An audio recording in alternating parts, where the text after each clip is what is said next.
వెచ్చించాలి. ఆ తర్వాత మూడవ పాయింట్ ఏంటంటే పిల్లల యొక్క ఎదుగుదల విషయంలో గమనిక ఉండాలి. వాళ్ళు ఎలా ఎదుగుతున్నారు. పిల్లలు మరి సాధారణంగా స్నేహితుల దగ్గర బాగా నేర్చుకుంటూ ఉంటారు. ముందు తల్లిదండ్రుల దగ్గర నేర్చుకుంటారు, తర్వాత స్నేహితుల దగ్గర బాగా నేర్చుకుంటారు. అయితే ఏ స్నేహితుల దగ్గరికి వెళుతున్నారు, చిన్న వయసు నుండి బాలుడు సహజంగా వాని యొక్క హృదయంలో మూఢత వస్తుంది అని ఉంది. అంటే కొంచెం నాటీగా తయారయ్యే అవకాశం, దానిని కనిపెట్టుకోవాలి. ఏం చేస్తారంటే పిల్లలు తల్లిదండ్రులను అబ్జర్వ్ చేస్తూ ఉంటారు. వాళ్ళకి మొట్టమొదటి గురువులు ఎవరంటే తల్లిదండ్రులే. మొట్టమొదటి పాఠశాల ఏదంటే ఇల్లే కదండి.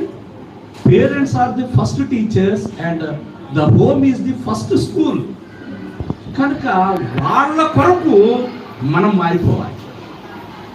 వాళ్ళతో ఆడాలి, వాళ్ళతో పాడాలి, వాళ్ళతోటి తినాలి, వాళ్ళతోటి పడుకోవాలి.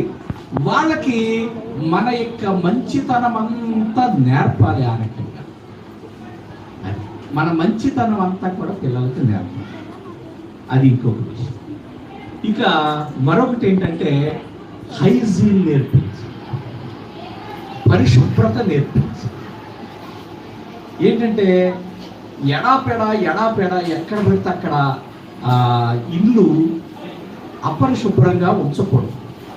దానివల్ల రెండు రకాలైనటువంటి నష్టాలు ఏంటంటే, ఒకటి ఏంటంటే అనారోగ్యం వస్తుంది, ఒకటి. రెండవది ఏంటంటే వాళ్ళ మైండ్ సెట్ కూడా అలాగే మారిపోతుంది.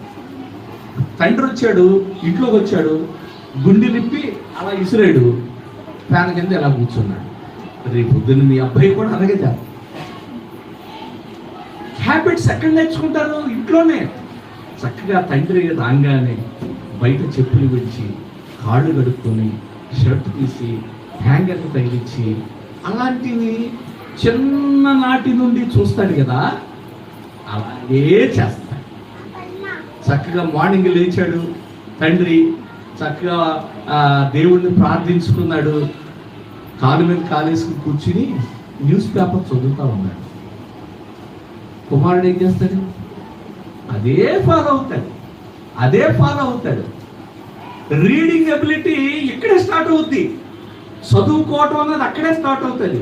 మీరు ఎక్కువ పుస్తకాలు చదువుతూ ఉన్నారనుకోండి, పిల్లలు కూడా పుస్తకాలు చదువుతారు. మీరు ఎక్కువ టీవీ చూస్తూ ఉన్నారనుకోండి, పిల్లలు టీవీ చూస్తారు. మీరు ఎక్కువ సెల్ ఫోన్తో ఉంటున్నారనుకోండి, పిల్లలు సెల్ ఫోన్తో ఉంటారు.